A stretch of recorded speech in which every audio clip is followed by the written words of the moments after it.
ನಮಸ್ತೆ ಎಲ್ರಿಗೂ, welcome back ನನ್ನ ಚಾನಲ್ಗೆ. ನಾನು ನಿಮ್ಮೆಲ್ಲರ ಪ್ರೀತಿಯ ಅನುಷಾ ಸಂತೋಷ್.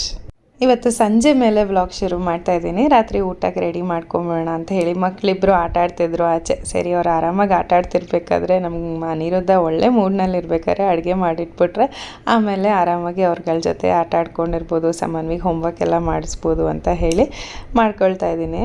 ಇವತ್ತು ಸ್ವಲ್ಪ ವಿಶೇಷವಾಗಿ ಈ ಸಾಮಾನ್ಯ ಪಾಲಕ್ ಪನ್ನೀರ್ ಮಾಡ್ತೀವಿ, ಇಲ್ಲ ಅಂತಂದರೆ ಈಗ ಚೆನ್ನ ಕಾಳು ಯೂಸ್ ಮಾಡ್ಕೊಂಡು ಅಥವಾ ಕಾಬೂಲ್ ಚೆನ್ನ ಯೂಸ್ ಮಾಡಿಕೊಂಡು ಚೆನ್ನ ಮಸಾಲ, ಚೋಲೆ ಮಸಾಲ ಏನೇನೋ ಮಾಡ್ತಾಯಿರ್ತೀವಿ.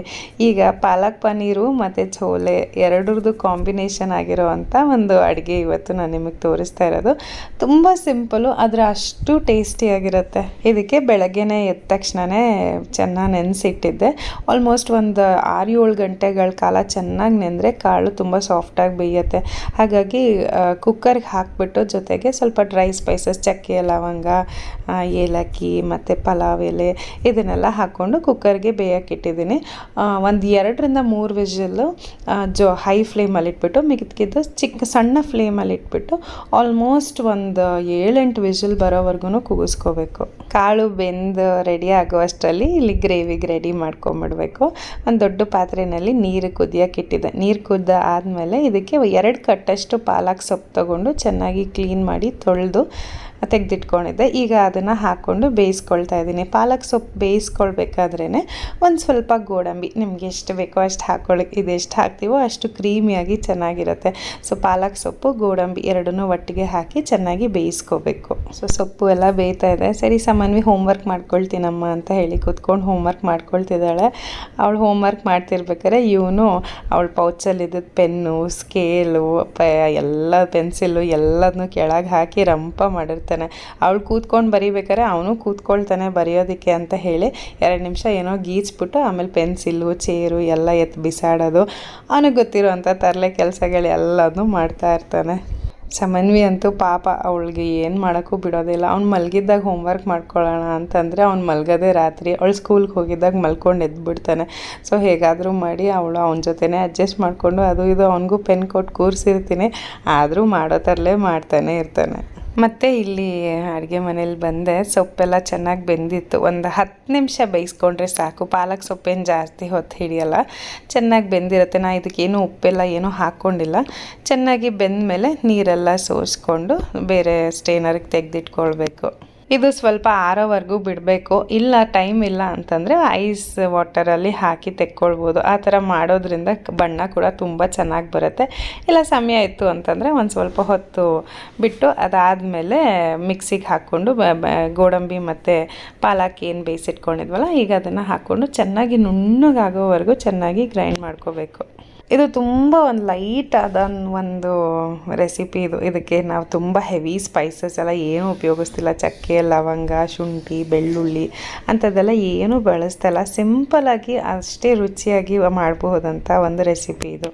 ಯಾವಾಗಲೂ ಬರೀ ಪಾಲಕ್ ಪನ್ನೀರ್ ತಿಂದು ಬೇಜಾರಾಗಿದ್ದರೆ ಅಥವಾ ಬರೀ ಚೆನ್ನಾಗಿ ಒಂದೇ ಥರ ಮಾಡಿ ಬೇಜಾರಾಗಿದ್ದರೆ ಈ ಥರ 2 ರೆಸಿಪಿನ ಕಂಬೈನ್ ಮಾಡಿ ನೋಡಿ, ಖಂಡಿತವಾಗ್ಲೂ ನಿಮ್ಗೆ ಇಷ್ಟ ಆಗುತ್ತೆ.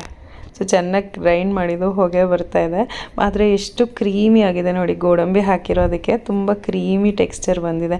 ಸೊ ಇದು ರೆಡಿ ಆಯಿತು. ಇಲ್ಲಿ ಕಾಳು ಬೆಂದಿದೆ, ಎಷ್ಟು ಸಾಫ್ಟಾಗಿ ಬೆಂದಿದೆ. ಎಷ್ಟೊತ್ತು ಸಿಮ್ಮಲ್ಲಿಟ್ಟು ಎಷ್ಟೊತ್ತು ಕೂಗಿಸ್ತಿರೋ ಅಷ್ಟು ಸಾಫ್ಟಾಗಿ ಬೇಯುತ್ತೆ ಕಾಳು. ಸೊ ಕಾಳಂತೂ ತುಂಬ ಸಾಫ್ಟಾಗಿ ಬೆಂದಿದೆ. ಈಗ 2 ರೆಡಿ ಆಯಿತು. ಈಗ ಒಗ್ಗರಣೆ ಮಾಡ್ಕೊಳ್ಳೋಣ. ಒಂದು ಬಾಣಲೆ ತೊಗೊಂಡು ಅದಕ್ಕೆ ಎಣ್ಣೆ ಹಾಕ್ಕೊಳ್ಬೇಕು. ಸ್ವಲ್ಪ ಎಣ್ಣೆ ಇಲ್ಲ ಬೆಣ್ಣೆ ಯಾವುದಾದ್ರೂ ಹಾಕ್ಕೊಳ್ಬೋದು. ನಾನು ಒಂದು ಸ್ವಲ್ಪನೇ ಎಣ್ಣೆ ಹಾಕ್ಕೊಳ್ತಾ ಇದ್ದೀನಿ. ಎಣ್ಣೆ ಕಾದ್ಮೇಲೆ ಜೀರಿಗೆ ಮತ್ತು ಈರುಳ್ಳಿ ಹಾಕ್ಕೊಳ್ಬೇಕು. ಆ್ಯಕ್ಚುಲಿ ಈ ಥರ ಇದಕ್ಕೆಲ್ಲ ಸಾಸಿವೆ ಹಾಕದಿದ್ರೇ ಒಳ್ಳೆಯದು, ಅಷ್ಟು ರುಚಿ ಕೊಡೋಲ್ಲ. ಜೀರಿಗೆ ಹಾಕಿದ್ರೇ ಚೆನ್ನಾಗಿರುತ್ತೆ. ಜೀರಿಗೆ ಚಟ್ಪಟ ಅಂತಂದಮೇಲೆ ಈರುಳ್ಳಿ ಸಣ್ಣಗೆ ಹೆಚ್ಕೊಂಡಿದ್ದಂಥ ಈರುಳ್ಳಿನ ಹಾಕ್ಕೊಂಡು ಚೆನ್ನಾಗಿ ಹುರ್ಕೊಳ್ಬೇಕು. ಈರುಳ್ಳಿ ಸ್ವಲ್ಪ ಚೆನ್ನಾಗೇ ಬಾಡಿಸ್ಕೋಬೇಕು. ಬ್ರೌನ್ ಕಲರ್ ಆಗೋವರೆಗೂ ಚೆನ್ನಾಗಿ ಬಾಡಿಸ್ಕೊಂಡ್ಮೇಲೆ ಒಂದು ಪುಟಾಣಿ ಚಮಚದಷ್ಟು ಶುಂಠಿ ಬೆಳ್ಳುಳ್ಳಿ ಪೇಸ್ಟ್, ಟೋಟಲಿ ಆಪ್ಷನಲ್, ಬೇಕಿದ್ದರೆ ಹಾಕ್ಕೋಬೋದು, ಇಲ್ಲಾಂದರೆ ಸ್ಕಿಪ್ ಮಾಡ್ಬೋದು. ಬಟ್ ಹಾಕಿದ್ರೆ ಒಂಚೂರು ಚೆನ್ನಾಗಿರುತ್ತೆ, ಎಕ್ಸ್ಟ್ರಾ ಫ್ಲೇವರ್ ಇರುತ್ತೆ ಅಂತ ಹೇಳಿ ಶುಂಠಿ ಬೆಳ್ಳುಳ್ಳಿ ಪೇಸ್ಟ್ ಹಾಕ್ಕೊಂಡು ಅದನ್ನು ಚೆನ್ನಾಗಿ ಹುರ್ಕೊಳ್ತಾ ಇದ್ದೀನಿ. ಒಂದು 2 ನಿಮಿಷ ಚೆನ್ನಾಗಿ ಹುರ್ಕೊಂಡಿದ್ದು ಆದಮೇಲೆ ಇದಕ್ಕೆ ಒಂದು ಸ್ವಲ್ಪ ಅರಿಶಿನ, ಅದಾದಮೇಲೆ 1 ಚಮಚದಷ್ಟು ಅಚ್ಚ ಖಾರದ ಪುಡಿ, 1 ಚಮಚದಷ್ಟು ಧನಿಯಾ ಪುಡಿ, 1 ಚಮಚದಷ್ಟು ಗರಂ ಮಸಾಲ, 1 ಚಮಚದಷ್ಟು ಛೋಲೆ ಮಸಾಲ ಸಿಗುತ್ತೆ ನೋಡಿ, ಇದಿಷ್ಟನ್ನು ಹಾಕ್ಕೊಂಡು ಹುರ್ಕೊಳ್ಬೇಕು. ಅದೇ ಎಣ್ಣೆನ ಈರುಳ್ಳಿ ಏನು ಹಾಕ್ಕೊಂಡಿರ್ತೀವಿ ಒಗ್ಗರಣೆಗೆ ಅದರಲ್ಲೇ ಸಣ್ಣ ಊರಿನಲ್ಲಿ ಇಟ್ಕೊಂಡು ಒಂದು 2 ನಿಮಿಷ ಬಾಡಿಸ್ಕೊಳ್ಬೇಕು. ಈ ಸಮಯದಲ್ಲೇ ಬೇಕಿದ್ರೆ ಒಂದು ಚೂರು ಉಪ್ಪು ಹಾಕ್ಕೊಳ್ಬೋದು. ಇಷ್ಟಾದಮೇಲೆ ಈಗ ನಾವು ರುಬ್ಬಿಟ್ಕೊಂಡಿದ್ವಲ್ವ ಪಾಲಕು ಮತ್ತು ಗೋಡಂಬಿ ಪೇಸ್ಟು, ಈಗ ಇದಕ್ಕೆ ಹಾಕ್ಕೊಂಡು ಚೆನ್ನಾಗಿ ಮಿಕ್ಸ್ ಮಾಡ್ಕೋಬೇಕು. ತುಂಬ ಗಟ್ಟಿಯಾಗಿದೆ, ಸ್ವಲ್ಪ ನೀರು ಹಾಕ್ಕೊಂಡು ಕನ್ಸಿಸ್ಟೆನ್ಸಿನ ಅಡ್ಜಸ್ಟ್ ಮಾಡ್ಕೊಳ್ಬೇಕು. ಎಷ್ಟು ಕ್ರೀಮಿ ಆಗಿದೆ ಗೊತ್ತಾ, ನಾವೇನೋ ಪನ್ನೀರೋ ಅಥವಾ ಏನೋ ಫ್ರೆಶ್ ಕ್ರೀಮೇನೋ ಆ್ಯಡ್ ಮಾಡಿದರೆ ಎಷ್ಟು ಒಂಥರ ಕ್ರೀಮಿ ಆಗಿರುತ್ತೆ ನೋಡಿ, ಆ ಥರ ಇದೆ ಪಾಲಕ್ ಪ್ಯೂರಿ. ಇಲ್ಲಿ ಪಾಲಕ್ ಸೊಪ್ಪಿನ ಪ್ಯೂರಿ ಮತ್ತು ಮಸಾಲೆಗಳೇನೇನು ಹಾಕಿದ್ವಿ ಎಲ್ಲ ಹೊಂದ್ಕೊಳ್ಳೋವರೆಗೂ ಚೆನ್ನಾಗಿ ಮಿಕ್ಸ್ ಮಾಡ್ಕೊಳ್ಬೇಕು. ತುಂಬಾ ಗಟ್ಟಿಯಾಗಿತ್ತು, ಹಾಗಾಗಿ ಇನ್ನೊಂದು ಸ್ವಲ್ಪ ನೀರು ಹಾಕ್ಕೊಂಡು ಕನ್ಸಿಸ್ಟೆನ್ಸಿ ಅಡ್ಜಸ್ಟ್ ಮಾಡ್ಕೊಳ್ತಾ ಇದ್ದೀನಿ. ಕನ್ಸಿಸ್ಟೆನ್ಸಿ ಅಡ್ಜಸ್ಟ್ ಮಾಡ್ಕೊಂಡ್ಮೇಲೆ ಈ ಸಮಯದಲ್ಲಿ ಉಪ್ಪು ಹಾಕ್ಕೊಳ್ಬೇಕು. ನಾವು ಶುರುನಲ್ಲಿ ಹಾಕ್ಕೊಂಡಿರಲಿಲ್ಲಲ್ಲ, ಹಾಗಾಗಿ ಎಷ್ಟು ಬೇಕೋ ಅಷ್ಟು ರುಚಿಗೆ ತಕ್ಕಷ್ಟು ಉಪ್ಪು ಮತ್ತು 1 ಬಟ್ಲಷ್ಟು ಮೊಸರು ಹಾಕ್ಕೊಳ್ತಾ ಇದ್ದೀನಿ. ಇಲ್ಲಿ ಟೊಮೆಟೊ ಎಲ್ಲ ಏನು ಉಪಯೋಗಿಸಿಲ್ಲಲ್ಲ, ಹಾಗಾಗಿ 1 ಬಟ್ಲಷ್ಟು ಮೊಸರು ಹಾಕ್ಕೊಂಡು ಚೆನ್ನಾಗಿ ಕಂಟಿನ್ಯೂಸ್ ಆಗಿ ಸ್ಟಿರ್ ಮಾಡ್ತಾ ಇರಬೇಕು. ಇಲ್ಲ ಅಂತಂದರೆ ಮೊಸರು ಒಂಥರ ಒಡೆದಂಗೆ ಆಗಿಬಿಡುತ್ತೆ, ಹಾಗಾಗಿ ಮಾಡ್ಕೋಬೇಕು. ಇಲ್ಲ ಆ ಥರ ಬೇಡ ಅಂತಂದರೆ ರುಬ್ಕೊಳ್ಬೇಕಾದ್ರೆ ಪಾಲಕು ಗೋಡಂಬಿ ಏನು ಗ್ರೈಂಡ್ ಮಾಡ್ಕೊಂಡ್ವಲ್ವ ಆ ಸಮಯದಲ್ಲೇ 1 ಪುಟಾಣಿ ಬಟ್ಲಷ್ಟು ಮೊಸರು ಜೊತೆಗೆ ಹಾಕ್ಕೊಂಡು ಚೆನ್ನಾಗಿ ಗ್ರೈಂಡ್ ಮಾಡ್ಕೊಳ್ಬೋದು. ಆಗ ಮೊಸರು ಒಡ್ಕೊಳ್ಳುತ್ತೆ ಅನ್ನೋ ಭಯ ಇರೋದಿಲ್ಲ. ಈಗ ಇಷ್ಟನ್ನು ಹಾಕಿದ್ವಲ್ಲ ಎಲ್ಲ ಚೆನ್ನಾಗಿ ಮಿಕ್ಸ್ ಮಾಡಿ ಒಂದು 2 ನಿಮಿಷ ಕುದಿ ಬರೋವರೆಗೂ ಕಾದು, ಕುದಿ ಬಂದಮೇಲೆ ನಾವು ಬೇಯಿಸಿಟ್ಕೊಂಡಿದ್ವಲ್ಲ ಕಾಳು ಅದನ್ನೆಲ್ಲ ಹಾಕ್ಕೊಳ್ಬೇಕು. ಕಾಳಲ್ಲಿ ನಾವು ಡ್ರೈ ಸ್ಪೈಸಸ್ ಎಲ್ಲ ಹಾಕಿದ್ವಲ್ವ, ಅದು ಬೇಡ ಅಂತಂದರೆ ತೆಗೆದುಬಿಟ್ಟು ಹಾಕಬೇಕು. ಯಾಕಂತಂದರೆ ತಿನ್ಬೇಕಾದ್ರೆ ಮಧ್ಯದಲ್ಲಿ ಮತ್ತು ಚಕ್ಕೆ ಲವಂಗ ಎಲ್ಲ ಸಿಕ್ಕರೆ ಅದೊಂಥರ ಡಿಸ್ಟರ್ಬೆನ್ಸ್ ಥರ ಅನಿಸುತ್ತೆ ನನಗೆ. ಹಾಗಾಗಿ ಆ ಡ್ರೈ ಸ್ಪೈಸಸ್ ಏನು ಹಾಕಿದ್ವಿ ಅದನ್ನೆಲ್ಲ ತೆಗೆದುಬಿಟ್ಟು ಕಾಳು ಮಾತ್ರ ಹಾಕಿ ಚೆನ್ನಾಗಿ ಹೊಂದ್ಕೊಳ್ಳೋವರೆಗೂ ಮಿಕ್ಸ್ ಮಾಡ್ಕೊಳ್ತಾ ಇದ್ದೀನಿ. ಚೆನ್ನಾಗಿ ಮಿಕ್ಸ್ ಮಾಡಿಕೊಂಡು ಒಂದು ಸ್ವಲ್ಪ ಕಸೂರಿ ಮೆಥಿ ಹಾಕ್ಕೊಂಡು ಇನ್ನು ಒಂದು 2-3 ಕುದಿ ಬರೋವರೆಗೂ ಕಾಯಬೇಕು. ಈ ಕಸೂರಿ ಮೆಥಿ ಇರುತ್ತೆ ನೋಡಿ, ಅದನ್ನು ಯಾವ ಒಂದು ಅಡುಗೆಗೆ ಹಾಕಿದ್ರೂ ಒಂದು ಎಕ್ಸ್ಟ್ರಾ ಆರ್ಡಿನರಿ ಒಂದು ಫ್ಲೇವರ್ ಕೊಡುತ್ತೆ. ಅದು ನಂಗೆ ತುಂಬಾ ಇಷ್ಟ. ಆಲ್ಮೋಸ್ಟ್ ನಾನು ಮಾಡೋ ಎಲ್ಲ ಅಡುಗೆಗಳು, ಈ ಕರೀಸ್, ಚಪಾತಿಗೆ ಮಾಡೋ ಸೈಡ್ ಡಿಶ್ ಎಲ್ಲದಕ್ಕೂ ಹಾಕ್ತೀನಿ. ಒಂಥರ ಎಕ್ಸ್ಟ್ರಾ ಫ್ಲೇವರ್, ಎಕ್ಸ್ಟ್ರಾ ರುಚಿ ಕೊಡುತ್ತೆ. ನನಗಂತೂ ಕಸೂರಿ ಮೆಥಿ ತುಂಬಾ ಇಷ್ಟ. ಇಷ್ಟಾದಮೇಲೆ ಕಡೆಯಲ್ಲಿ ಒಂದು ತುಂಬ ಇಂಪಾರ್ಟೆಂಟ್ ಆದ ಒಂದು ಸ್ಟೆಪ್ಪು, ತುಂಬಾ ರುಚಿಗೆ ಫ್ಲೇವರ್ ಕೊಡೋ ಅಂಥ ಒಂದು ಸ್ಟೆಪ್ ಇದು. ಒಂದು ಪುಟ್ಟ ಒಗ್ಗರಣೆ ಬಟ್ಲಿಗೆ ಬೆಣ್ಣೆ ಅಥವಾ ಒಂದು ಸ್ವಲ್ಪ ಎಣ್ಣೆ ಇಟ್ಕೊಂಡು, ಎಣ್ಣೆ ಒಂದು ಸ್ವಲ್ಪ ಅಥವಾ ಬೆಣ್ಣೆ ಒಂಚೂರು ಕಾದ್ಮೇಲೆ ಅದಕ್ಕೆ 1 ಚಮಚದಷ್ಟು ಕಾಶ್ಮೀರಿ ರೆಡ್ ಚಿಲ್ಲಿ ಪೌಡರ್ ಹಾಕಿ ಒಗ್ಗರಣೆ ಮಾಡಿ ಕಡೆಯಲ್ಲಿ ಹಾಕಿ ಎಲ್ಲದೂ ಬೆರೆಸ್ಬಿಡ್ಬೇಕು. ಎಂಥ ಒಳ್ಳೆ ರುಚಿ ಬರುತ್ತೆ ಗೊತ್ತಾ. ಕಡೆಯಲ್ಲಿ ಬೆಣ್ಣೆ ಹಾಕ್ತೀವಿ ನೋಡಿ, ರುಚಿ ಇನ್ನೂ ಚೆನ್ನಾಗಿರುತ್ತೆ. ಬೆಣ್ಣೆನ ಶುರುನಲ್ಲೇ ಒಗ್ಗರಣೆಗೆಲ್ಲ ಹಾಕಿದ್ರೆ ಅದು ರುಚಿ ಒಂದಕ್ಕೆ ಇದಾಗ್ಬಿಡುತ್ತೆ, ಅದ್ರ ಫ್ಲೇವರ್ ಗೊತ್ತಾಗೋದಿಲ್ಲ. ಅದೇ ಬೆಣ್ಣೆನ ಲಾಸ್ಟಲ್ಲಿ ಹಾಕೋದ್ರಿಂದ ಅಡುಗೆಯ ಫ್ಲೇವರ್ ಇನ್ನಷ್ಟು ಹೆಚ್ಚಾಗುತ್ತೆ. ಸೊ ಹಾಗಾಗಿ ಲಾಸ್ಟಲ್ಲಿ ಒಂದು ಸ್ಟೆಪ್ ಮಾಡಿ ನೋಡಿ, ಇದಂತೂ ತುಂಬ ರುಚಿಯಾಗಿರುತ್ತೆ. ಚಪಾತಿ, ಪೂರಿ ಎಲ್ಲದ್ರ ಜೊತೆನೂ ದಿ ಬೆಸ್ಟ್. ಅದ್ರ ಜೊತೆ ಇನ್ನು ಜೀರಾ ರೈಸು ಮತ್ತು ಇದ್ರ ಕಾಂಬಿನೇಷನ್ ಕೂಡ ಚೆನ್ನಾಗಿರುತ್ತೆ. ಸೊ ಅಷ್ಟೇ, ಅಡುಗೆ ಎಲ್ಲ ಮಾಡಿ ಮುಗಿಸಿ ಸಂಜೆ ಕಾಫಿ ತೊಗೊಂಡು ಕೂತಿದ್ದೀನಿ. ಆ್ಯಕ್ಚುಲಿ ಸಾಮಾನ್ಯ ನಾನು ಕಾಫಿ ಕುಡಿಬೇಕಾದ್ರೆ ಜಾನುಗೋಸ್ಕರ ವೆಯ್ಟ್ ಮಾಡ್ತೀನಿ. ಇವತ್ತಿನ ದಿವಸ ಲೇಟ್ ಆಗುತ್ತೆ ಬರೋದು ಅಂತ ಹೇಳಿ ಫೋನ್ ಮಾಡಿದರು. ಹಾಗಾಗಿ ಸರಿ ಮಕ್ಕಳನ್ನ ಜೊತೆ ಕೂರಿಸ್ಕೊಂಡು ಮಾತಾಡಿಕೊಂಡು ಕಾಫಿ ಕುಡಿತಾ ಕೂತಿದ್ದೀನಿ. ಈಗ ಇವ್ರ ಜೊತೆನೇ ಸಾಮಾನ್ಯ ಫುಲ್ ಟೈಮ್ ಕಳೆಯೋದು. ರಾತ್ರಿ ಆಗೋ ಅಷ್ಟೊತ್ತಿಗೆ ಅಪ್ಪ ಯಾವಾಗಪ್ಪ ಮಲ್ಕೊಳ್ತಾರೆ ಅಂತ ಅನಿಸ್ಬಿಡುತ್ತೆ. ಒಂದೊಂದು ದಿನ ಅಂತೂ ಇಬ್ಬರು ತಲೆ ತಿಂದಾಕ್ಬಿಡ್ತಾರೆ. ಅದರಲ್ಲೂ ನಮ್ಮ ಅನಿರುದ್ಧ ಅಂತೂ ಬರ್ತಾ ತರಲೆ ಸಿಕ್ಕಾಪಟ್ಟೆ ಜಾಸ್ತಿ ಆಗೋಗಿದೆ. ಒಂದು ಜೊತೆಗೆ ಮುದ್ದಾದ ಮಾತು, ಅಕ್ಕನ ಜೊತೆ ಅವಳಿದ್ರೆ ಸ್ಕೂಲ್ಗೆ ಹೋದಾಗ ಸ್ವಲ್ಪ ಸೈಲೆಂಟಾಗಿರ್ತಾನೆ, ಬೋರ್ ಹೊಡಿಯತ್ತೋ ಏನೋ ಗೊತ್ತಿಲ್ಲ. ಆದರೆ ಅವಳು ಬಂದಮೇಲಂತೂ ಫುಲ್ಲು ಹೈಪರ್ ಆ್ಯಕ್ಟಿವ್ ಆಗಿ ಹೋಗ್ತಾನೆ. ಫುಲ್ಲು ಆಟ, ಅವರಿಬ್ಬರು ಸೇರಿಕೊಂಡು ಮನೆಯೆಲ್ಲ ಆಟ ಸಾಮಾನು ರಾಶಿ ಸುರಿದಿರ್ತಾರೆ. ಸಾಲದು ಅಂತ ಈಗ ಪುಸ್ತಕಗಳು, ಪೆನ್ನು, ಪೆನ್ಸಿಲು, ಎರೇಸರು, ಸ್ಕೇಲು ಮನೆ ತುಂಬ ಹರಡಿರ್ತಾರೆ. ರಾತ್ರಿ ಅದನ್ನೆಲ್ಲ ಕ್ಲೀನ್ ಮಾಡಿ ಮಲ್ಕೊಳ್ಳೋ ಅಷ್ಟರಲ್ಲಿ ಅಯ್ಯೋ ಸಾಕಪ್ಪ ಅಂತ ಅನಿಸ್ಬಿಡುತ್ತೆ. ಆಮೇಲೆ ಅನಿಸುತ್ತೆ ಪರವಾಗಿಲ್ಲ, ಮಕ್ಕಳಿರೋ ಮನೆ ಹೀಗೆ ಅಲ್ವಾ ಇರುತ್ತೆ. ಮತ್ತು ಫುಲ್ಲು ಕ್ಲೀನ್ ಹೆಂಗಿರೋಕ್ಕೆ ಸಾಧ್ಯ? ನಾಳೆ ದಿನ ಮಕ್ಕಳು ದೊಡ್ಡವರಾಗ್ತಾರೆ, ಮನೆ ಕ್ಲೀನಾಗಿರುತ್ತೆ. ಆದರೆ ಇವ್ರು ಈ ತುಂಟಾಟಗಳು ಯಾವತ್ತೂ ವಾಪಸ್ ಬರೋಕ್ಕೆ ಸಾಧ್ಯನೇ ಇಲ್ಲ. ಮನೆ ಮತ್ತೆ ಕ್ಲೀನಾಗಿರ್ಬೋದು, ಇಟ್ಟಿದ್ದ ವಸ್ತುಗಳು ಇಟ್ಟಲ್ಲೇ ಇರುತ್ತೆ. ಆದರೆ ಆ ತುಂಟಾಟ, ಆ ಮಕ್ಕಳು ಗಲಾಟೆ, ಆ ಮಕ್ಕಳು ಮುದ್ದಾದ ಏನಂತ ಹೇಳ್ತಾರೆ ಮಾತುಗಳು ಮತ್ತೆ ನಮಗೆ ಬೇಕು ಅಂದರೂ ವಾಪಸ್ ಸಿಗೋದೇ ಇಲ್ಲ. ಆಗ ನಮಗೆ ನಾವೇ ಕನ್ವಿನ್ಸ್ ಮಾಡ್ಕೊಳ್ಳೋದು, ಪರವಾಗಿಲ್ಲ ಇದು ಮನೆ, ಮಕ್ಕಳಿರೋ ಮನೆ, ಎಕ್ಸಿಬಿಷನ್ಗೆ ಇಟ್ಟಿರೋದಂತೂ ಅಲ್ಲ. ಹಾಗಾಗಿ ಆ ಕಡೆ ಈ ಕಡೆ ಆಗ್ತಾ ಇರುತ್ತೆ, ನಡೆಯುತ್ತೆ ಅಂತ ಅಂದ್ಕೊಂಡು ಸಮಾಧಾನ ಮಾಡ್ಕೊಂಡು ಆಗಿದ್ದ ದಿನ ಕ್ಲೀನ್ ಮಾಡ್ಕೊಳ್ಳೋದು, ಆಗದಿರೋ ದಿನ ನೆಕ್ಸ್ಟ್ ದಿನ ಎದ್ದು ಮಾಡ್ಕೊಳ್ಳೋದು, ಆ ಥರ ಮಾಡ್ಕೊಳ್ತೀನಿ. ಮತ್ತು ನಾವು ಏನು ತಿಂತಿರ್ತೀವೋ ಅದು ಅವ್ರಿಗೂ ಬೇಕು. ನಾ ಕಾಫಿ ಕುಡಿದ್ರೆ ಹಾಲು ಬೇಕು ಅಂತಾನೆ. ಬಿಸ್ಕೆಟ್ ಏನಾದರೂ ಈ ಸಾಮಾನ್ಯ ಬಿಸ್ಕೆಟ್ ತಿನ್ನಲ್ಲ ನಾನು, ಅದೇನೋ ಅವತ್ತು ತುಂಬ ತಿನ್ನಬೇಕು ಅಂತ ಅನ್ನಿಸ್ತಾಯಿತ್ತು. ಹಾಗಾಗಿ ಬ್ರಿಟಾನಿಯಾ ಅದು ನೈಸ್ ಅಂತ ಒಂದು ಬಿಸ್ಕೆಟ್ ಬರುತ್ತೆ, ಅದ್ರ ಮೇಲೆ ಹಿಂಗೆ ಸಕ್ಕರೆ ಉದುರಿಸಿರ್ತಾರೆ, ಅದು ಯಾಕೋ ತಿನ್ನಬೇಕು ಅಂತ ಅನ್ನಿಸ್ತಾಯಿತ್ತು. ಸರಿ ತರಿಸ್ಕೊಂಡು ನಾನು ಒಂದು ಬಿಸ್ಕೆಟು ಮತ್ತು ಮಕ್ಳಿಗೂ ಕೊಟ್ಟಿದ್ದೆ. ಅವ್ನಿಗೆ ಯಾಕೋ ಇಷ್ಟ ಆಗಲಿಲ್ಲ ಅನಿಸುತ್ತೆ, ಬಿಸಾಕ್ಬಿಟ್ಟು ಹೋಗ್ಬಿಟ್ಟ. ಸಾಮಾನ್ವಿಗೆ ಮಾತ್ರ ತುಂಬ ಇಷ್ಟ ಆಯಿತು, ಹಾಗಾಗಿ ಅವಳು ಒಂದು 2 ಬಿಸ್ಕೆಟ್ ತಿಂದಳು. ಮತ್ತು ಕಾಫಿ ಎಲ್ಲ ಮುಗಿಸಿ ಇನ್ಸ್ಟಾಮಾರ್ಟ್ ಬ್ಲಿಂಕಿಟಿಂದ ಸ್ವಲ್ಪ ಸಾಮಾನುಗಳು ತರಿಸಿದ್ದೆ. ಈರುಳ್ಳಿ, ಟೊಮ್ಯಾಟೊ ಮತ್ತು ಈ ಚಕ್ಕೆ ಲವಂಗ ಖಾಲಿ ಆಗಿತ್ತು. ಅದು ಅಲ್ಲದೆ ತುಂಬ ಒಂದು ಮುಖ್ಯವಾದ ಒಂದು ಹೇರ್ ಗ್ರೋತ್ ಇದು ಸ್ಪ್ರೇ ಒಂದು ಮಾಡಬೇಕಾಗಿತ್ತು. ಹಾಗಾಗಿ ಲವಂಗ ಖಾಲಿಯಾಗಿ ಹೋಗಿತ್ತು ಮನೇಲಿ. ಅದು ಒಂದು ತರಿಸೋದಕ್ಕೆ ಇಷ್ಟೆಲ್ಲ ಎಕ್ಸ್ಟ್ರಾ ಐಟಮ್ಗಳನ್ನ ತರಿಸ್ಕೊಂಡಿದ್ದೆ. ಅದೇನಾಗುತ್ತೆ, ಈ ಇನ್ಸ್ಟಾಮಾರ್ಟಲ್ಲಿ ಬ್ಲಿಂಕಿಟಲ್ಲೆಲ್ಲ 200 ರುಪೀಸು ಅಥವಾ ಕೆಲವು ಸಲ ಜಾಸ್ತಿ ಸರ್ಚ್ ಚಾರ್ಜಸ್ ಇದೆ ಅಂತ ಹೇಳ್ಬಿಟ್ಟು ಎಕ್ಸ್ಟ್ರಾ ಚಾರ್ಜ್ ಹಾಕ್ಬಿಡ್ತಾರೆ. 500 ರುಪೀಸಿಗೆ ಶಾಪ್ ಮಾಡಬೇಕು. ಸೊ ಸುಮ್ಮನೆ 30 ರೂಪಾಯಿ ಯಾಕೆ ಕೊಡಬೇಕು ಅಂತ ಹೇಳಿ 200 ರೂಪಾಯಿ ಎಕ್ಸ್ಟ್ರಾ ಶಾಪಿಂಗ್ ಮಾಡಿಬಿಡ್ತೀವಿ, ಇಲ್ಲ 300 ರೂಪಾಯಿ ಎಕ್ಸ್ಟ್ರಾ ಶಾಪಿಂಗ್ ಮಾಡಿಬಿಡ್ತೀವಿ 30 ರೂಪಾಯಿ ಉಳಿಸೋದಕ್ಕೆ ಅಂತ ಹೇಳಿ. ಕೆಲವು ಸಲ ಕರೆಕ್ಟಾಗಿ 200 ರೂಪಾಯಿಗೆ ಆಗುವಷ್ಟು ಕಾರ್ಟಲ್ಲಿ ಹಾಕಿಟ್ಟು 200 ರೂಪಾಯಿ ಆದ ತಕ್ಷಣ ಆರ್ಡ್ರ್ ಮಾಡಿಬಿಡೋದು. ಹಾಗೆ ಮಾಡ್ತೀವಿ. ಸೊ ನಿಮ್ಮಲ್ಲಿ ಎಷ್ಟು ಜನ ಹಾಗೆ ಆನ್ಲೈನಲ್ಲಿ ಆರ್ಡರ್ ಮಾಡೋರು ಮಾಡ್ತೀರಾ? ಇಲ್ಲ ಎಕ್ಸ್ಟ್ರಾ ಪರವಾಗಿಲ್ಲ ಹೋದರೆ ಹೋಯಿತು ಅಂತ 30 ರೂಪಾಯಿ ಡೆಲಿವರಿ ಚಾರ್ಜ್ ಕೊಡ್ತೀರಾ? ಇಲ್ಲ ನಂತರನೇ ಕರೆಕ್ಟಾಗಿ 200 ರೂಪಾಯಿ ಆಗೋವರೆಗೂ ಶಾಪ್ ಮಾಡಿ ಅದಾದಮೇಲೆ ತರಿಸ್ಕೊಳ್ತೀರೋ ಅಂತ ಹೇಳಿ. ಸರಿ, ಈರುಳ್ಳಿನೆಲ್ಲ ತೆಗೆದಿಟ್ಟಾಯಿತು. ಟೊಮ್ಯಾಟೊ ಮಾತ್ರ ಯಾವಾಗಲೂ ಅಷ್ಟೇ, ಟೊಮ್ಯಾಟೊ ನಾನು ಬುಟ್ಟಿಗೆ ಹಾಕ್ತಿದ್ದೀನಿ ಅಂದರೆ ಎಲ್ಲಿದ್ದರೂ ಓಡಿ ಬಂದುಬಿಡ್ತಾನೆ ನಮ್ಮ ಅನಿರುದ್ಧ. ಅದೇನೋ ಗೊತ್ತಿಲ್ಲ, ಅವನು ಹುಟ್ಟಿದಾಗಿಂದಲೂ ಅವನಿಗೂ ಟೊಮ್ಯಾಟೊಗೂ ಒಂದು ಸ್ಪೆಷಲ್ ಕನೆಕ್ಷನ್ ಇದೆ. ಅವನು ಹುಟ್ಟಿದಾಗಲೂ ಅಷ್ಟೇ ತುಂಬ ಅವನಿಗೆ ನಾನು ಚಿಕ್ಕವನಿದ್ದಾಗ ಟೊಮ್ಯಾಟೊ ಅಂತಲೇ ಕರಿತಾ ಇದ್ದೆ. ಅಷ್ಟು ಕೆಂಪಗಿರ್ತಾಯಿದ್ದ, ಹಿಂಗೆ ಮಲಗಿಸ್ಕೊಂಡಿದ್ರೆ ಶೋಲ್ಡರ್ ಮೇಲೆ ಕೆಂಪುಗೆ ಮುದ್ದಾಗಿ ಕಾಣಿಸ್ತಿರೋನು ಟೊಮೆಟೊ ಅಂತ ಕರಿತಾ ಇದ್ದೆ ಅವನ್ನ. ಈಗ ನಾನು ಯಾವಾಗಲೇ ಫ್ರಿಜ್ಜಲ್ಲಿ ಟೊಮೆಟೊ ಅಥವಾ ಅಂಗಡಿಯಿಂದ ಟೊಮೆಟೊ ತಂದು ಫ್ರಿಜ್ಜಿಗೆ ಸ್ಟೋರ್ ಮಾಡ್ತಿದ್ದೀನಿ ಅಂದ ತಕ್ಷಣ ಓಡಿ ಬಂದುಬಿಡ್ತಾನೆ ನಾನು ಅಂತ ಹೇಳಿ. ಮತ್ತು ಇದು ಒಂದು ರೊಟೀನ್ ಫಾಲೋ ಮಾಡ್ತಾಯಿದ್ದೀನಿ ನಾನು ಇತ್ತೀಚೆಗೆ. ಬೆಳಗ್ಗೆ ಹೊತ್ತು ಅಷ್ಟಾಗಿ ತಿಂಡಿ ತಿನ್ನೋದಿಲ್ಲ, ಅದ್ರ ಬದಲು ಈ ಥರ ಗಂಜಿ ಮಾಡ್ಕೊಂಡು ಕುಡಿತಾ ಇದ್ದೀನಿ. ಇದಕ್ಕೆ ಈ ಥರ ಮಿಲ್ಲೆಟ್ ರವೆ ಅಂತ ಸಿಗುತ್ತೆ, ಇಲ್ಲ ನಾರ್ಮಲ್ ಮಿಲ್ಲೆಟ್ನೇ ತಗೊಂಡು ನೀವು ಮಿಕ್ಸಿನಲ್ಲಿ 1 ರಿಂದ 2 ಪಲ್ಸ್ ಮಾಡಿಕೊಂಡ್ರೆ ಈ ಥರ ರವೆ ಆಗುತ್ತೆ. ಅದನ್ನು ಒಂದು 7 ರಿಂದ 8 ಗಂಟೆಗಳ ಕಾಲ ನೆನೆಸಿಡಬೇಕು. ನಾನು ರವೆ ಸಿಗುತ್ತೆ, ಇದು ಮಿಲ್ಲೆಟ್ ರವೆ, ಅದನ್ನೇ ತರಿಸ್ಕೊಂಡಿದ್ದೀನಿ. ನಿಮಗೆ ಬೇಕಂದರೆ ಲಿಂಕ್ ಹಾಕಿರ್ತೀನಿ, ನೀವು ಯೂಸ್ ಮಾಡ್ತೀರಾ ಅಂತಂದರೆ.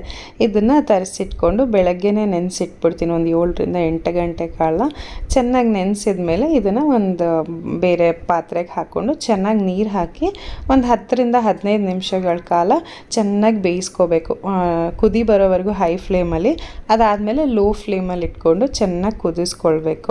ಈ ಗಂಜಿನ ಕುಡಿಯೋದ್ರಿಂದ ಮುಖ್ಯವಾಗಿ ಒಂದು ಬೆಳಗ್ಗೆ ಹೊತ್ತು ಕುಡಿಯೋದು ಆರೋಗ್ಯಕ್ಕೆ ತುಂಬ ಒಳ್ಳೆಯದು. ಗ್ಯಾಸ್ಟ್ರಿಕ್ ಪ್ರಾಬ್ಲಮ್ಮು ಮತ್ತು ಶುಗರ್, ಡಯಾಬಿಟಿಕ್ ಪೇಷಂಟ್ಸ್ಗೆ ಅಥವಾ ಈ ಕೊಲೆಸ್ಟ್ರಾಲ್ ಜಾಸ್ತಿ ಇರೋರಿಗೆ ಅದೆಲ್ಲನೂ ಕಮ್ಮಿ ಆಗುತ್ತೆ. ಮತ್ತು ಲೋ ಕಾರ್ಬ್ಸು ಆಮೇಲೆ ವೆಯ್ಟ್ ಲಾಸಿಗೆ ತುಂಬಾ ಸಹಾಯ ಮಾಡುತ್ತೆ. ಹಾಗಾಗಿ ಮಿಲ್ಲೆಟ್ಸ್ ಗಂಜಿ ಯಾವುದಾದ್ರೂ ಮಿಲ್ಲೆಟ್ ಆಗಿರ್ಬೋದು, ಸಾಮೆ, ರಾಗಿ, ನವಣೆ ಮತ್ತು ಆರ್ಕ, ಊದಲು ಅಂತ ಎಷ್ಟೊಂದು ಬರುತ್ತಲ್ವ, ಇದರಲ್ಲಿ ಯಾವುದಾದ್ರೂ ಅಷ್ಟೇ ರವೆ ತೊಗೊಂಡು ಇದೇ ಥರ ನೆನೆಸಿ, ಆದರೆ ನೆನೆಸೋದು ತುಂಬ ಇಂಪಾರ್ಟೆಂಟು. ಚೆನ್ನಾಗಿ ನೆನೆಸಿ ಚೆನ್ನಾಗಿ ಕುದಿಸಿ ಈ ಥರ ಮಣ್ಣಿನ ಮಡಿಕೆ ಇರುತ್ತೆ ನೋಡಿ, ಅದರೊಳಗಡೆ ಹಾಕಿಟ್ಬಿಟ್ಟು ಮೇಲೆ ಒಂದು ಬಟ್ಟೆನಾದರೂ ಕಟ್ಬೋದು, ಇಲ್ಲ ಈ ಥರ ಮುಚ್ಚಿ ಇಟ್ಬಿಡಬೇಕು. ಮತ್ತು ಬೆಳಗ್ಗೆ ಏಳುವಷ್ಟರಲ್ಲಿ ಚೆನ್ನಾಗಿ ಫರ್ಮೆಂಟ್ ಆಗಿರುತ್ತೆ. ಅದಕ್ಕೋಸ್ಕರನೇ ಈ ಮಣ್ಣಿನ ಪಾತ್ರೆಯಲ್ಲಿ ಹಾಕಿಟ್ರೆ ಗಾಳಿ ಆಡತ್ತಲ್ವ, ಸೊ ಹಾಗಾಗಿ ಚೆನ್ನಾಗಿ ಫರ್ಮೆಂಟ್ ಆಗುತ್ತೆ. ಬೆಳಗ್ಗೆ ಎದ್ದ ತಕ್ಷಣ ಬ್ರೇಕ್ಫಾಸ್ಟ್ಗೆ ಇದು ಜೊತೆಗೆ ಒಂದು ಹಣ್ಣು ತೊಗೊಳ್ಬೋದು. ಇಷ್ಟೇ ಸಾಲಲ್ಲ ಅಂತಂದರೆ ನೀವೇನು ತಿಂಡಿ ಮಾಡಿರ್ತೀರೋ ಅದರಲ್ಲಿ ಒಂದು ಪುಟಾಣಿ ಕಪ್ಪು, ದೋಸೆ ಅಂದರೆ ಒಂದೇ ಒಂದು ದೋಸೆ, ಇಡ್ಲಿ ಅಂದರೆ ಒಂದೇ ಒಂದು ಇಡ್ಲಿ, ಆ ಥರ ತೊಗೊಂಡು ಬ್ರೇಕ್ಫಾಸ್ಟ್ ಇದನ್ನು ತೊಗೊಂಡ್ರೆ ಆರೋಗ್ಯಕ್ಕೂ ಒಳ್ಳೆಯದು, ವೆಯ್ಟ್ ಲಾಸ್ ಮಾಡೋರಿಗೂ ತುಂಬ ಒಳ್ಳೆಯದು. ಇಷ್ಟು ಮಾಡಿ ತೆಗೆದಿಟ್ಬಿಟ್ರೆ ಬೆಳಗ್ಗೆ ಎದ್ದು ಕುಡಿಯೋದಕ್ಕೆ ರೆಡಿಯಾಗಿರುತ್ತೆ. ಮತ್ತು ಈಗ ನೆಕ್ಸ್ಟು ಒಂದು ತುಂಬಾ ಇಂಪಾರ್ಟೆಂಟ್ ಆದ ಒಂದು ಹೋಮ್ ರೆಮಿಡಿ ತೋರಿಸ್ತಾ ಇದ್ದೀನಿ. ಇದು ಕೂದಲು ಉದುರುತ್ತಾ ಇದೆ, ತಲೆಯಲ್ಲಿ ಡ್ಯಾಂಡ್ರಫು, ಹೊಟ್ಟು ಜಾಸ್ತಿ ಆಗ್ತದೆ, ಹೇರ್ ಫಾಲ್ ಸಮಸ್ಯೆ ಇದೆ ಅಂತಂದರೆ ಇದನ್ನು ಮಾತ್ರ ಖಂಡಿತ ಫಾಲೋ ಮಾಡಿ. ನಿಮಗಿರೋ ಎಲ್ಲ ಕೂದಲಿನ ಸಮಸ್ಯೆಗಳು ಪಟ್ ಅಂತ ಹೋಗ್ಬಿಡತ್ತೆ. ಇದಕ್ಕೆ ನಾನಿಲ್ಲಿ ಏನೇನು ತಗೊಂಡಿದ್ದೀನಿ ಅಂತಂದರೆ 2 ಲೋಟದಷ್ಟು ನೀರು ಹಾಕ್ಕೊಂಡು ಇದಕ್ಕೆ ಚಕ್ಕೆ ಲವಂಗ ಮತ್ತು ಇದು ರೋಸ್ಮೆರಿ ಅಂತ ಸಿಗುತ್ತೆ. ರೋಸ್ಮೆರಿ ಲೀವ್ಸ್ ಅದು ಫ್ರೆಶ್ ಆಗಿರೋದು, ಜೊತೆಗೆ ಮೆಂತ್ಯ. ರೋಸ್ಮೆರಿ ನಿಮಗೆ ಈಗ ಎಲ್ಲ ಆನ್ಲೈನ್ ಸ್ಟೋರ್ಗಳಲ್ಲೂ ಸಿಗುತ್ತೆ, ಅಥವಾ ಸಿಕ್ಕಿಲ್ಲ ಅಂತಂದರೆ ರೋಸ್ಮೆರಿ ಒಣಗಿಸಿರೋದು ಸಿಗುತ್ತೆ ಆನ್ಲೈನಲ್ಲಿ. ಅದರದ್ದು ಲಿಂಕ್ ಟ್ಯಾಗ್ ಮಾಡಿರ್ತೀನಿ. ರೋಸ್ಮೆರಿ ಏನು ಗೊತ್ತಾ, ನಿಮ್ಮ ಮನೇಲಿ ಯಾವ್ದಾದ್ರು ಒಂದು ಪುಟ್ಟು ಪಾಟ್ ಇದ್ದರೂ ಹಾಕ್ಕೊಳ್ಳಿ, ಚೆನ್ನಾಗಿ ಬರುತ್ತೆ. ಪ್ರತಿ ಸಲಿನೂ ಈ ಥರ ಮಾಡಬೇಕಾದ್ರೆ ಉಪಯೋಗಿಸ್ಕೊಳ್ಬೋದು. ಅದು ಹೇರ್ ಗ್ರೋತಿಗೆ ತುಂಬಾ ಒಳ್ಳೆಯದು.